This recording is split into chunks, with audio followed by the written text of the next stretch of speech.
একটি মেয়ের একসময় বিশ্বাস ছিল যে তার মূল্য অন্যদের প্রতিক্রিয়ার মধ্যেই লুকানো। প্রতিটি সকাল একইভাবে শুরু হতো। একটি জ্বলজ্বল করা স্ক্রিন দেখত সে, সংখ্যার, হার্টের আর নীরব বিচারমূলক প্রতিক্রিয়ার মধ্যে লুকানো স্বীকৃতি খুঁজতে। প্রতিটি নোটিফিকেশন তাকে মনে করিয়ে দিত যে সে গুরুত্বপূর্ণ, আর প্রতিটি অনুপস্থিতি মনে করিয়ে দিত যে সে তার নয়। সে ভিড়পূর্ণ করিডোর দিয়ে হাঁটত, হাসি কান্নায় ঘেরা, কিন্তু তার মনে এক অদৃশ্য নিঃসঙ্গতা ছিল যা কেউ দেখতে পেত না। সে তার চেহারা বদলাত, আগ্রহ পরিবর্তন করত, নিজেকে বারবার নতুনভাবে গড়ত, আশা করতে এমন কেউ হওয়ার জন্য যা সহজে গ্রহণযোগ্য।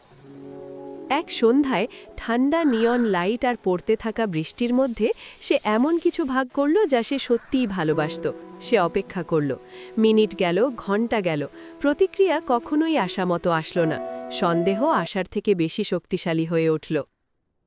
প্রথমবারের মতো পরিশ্রমের জায়গায় ক্লান্তি এসে বসল। বাড়িতে ফিরে ঘরটি সাধারণের চেয়ে ভারী মনে হলো।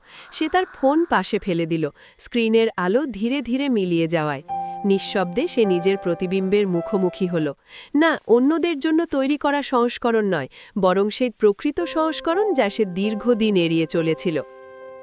একটি ভুলে যাওয়া স্কেচবুক তার পাশে ফেলে পড়ল।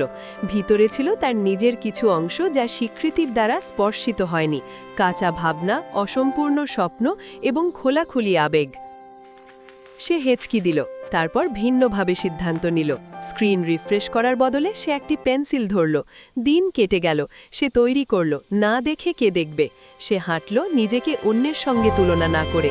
ধীরে ধীরে বাইরের থেকে আসা শব্দগুলো ফিকে হয়ে গেল এবং এর জায়গায় উঠে এলো কিছু শান্ত কিন্তু শক্তিশালী নিজের ওপর বিশ্বাস।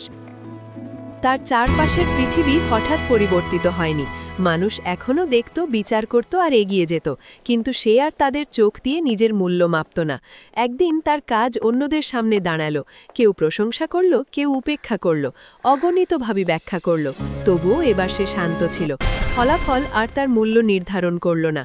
তার ফোন আবার কম্পিত হলো, পূর্ণ সেই একই সংকেত দিয়ে যা সে একসময় অনুসরণ করত। সে তা অবহেলা করল, কারণ সে এমন কিছু আবিষ্কার করল যা স্বীকৃতির থেকে শক্তিশালী। সে আবিষ্কার করল বিশ্বাস।